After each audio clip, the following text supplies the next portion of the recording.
Ассалаумағалейкум. Бүгін қазір жөтелге, тумауға, ангинаға арнайы рецепт бар.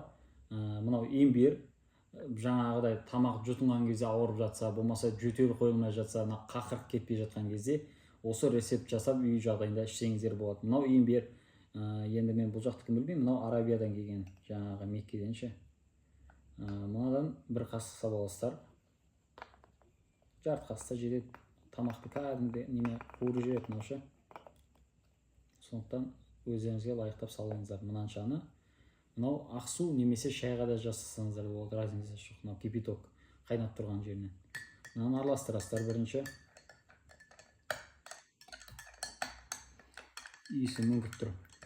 Енді өз күйінде ашығылау дәм болғандықтан өз күйінде шамайсыздар. Сондықтан өздеріңіздің ыңғайларыңызға қарай не малинаның вареньесін, не мынау бал қосасыздар. Кез келген табиғи бал жарай береді.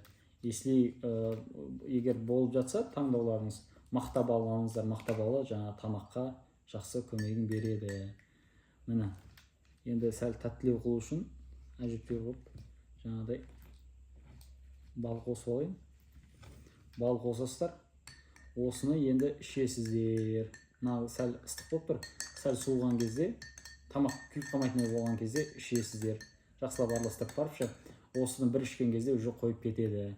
Бұл бірінші рецепт. Және жаңағы ингаляция есебінде тамақ шаюға, мұрын шаюға жаңағыдай растворлар бар. Оны алдағы уақытта видеоларда бөлісетін боламын.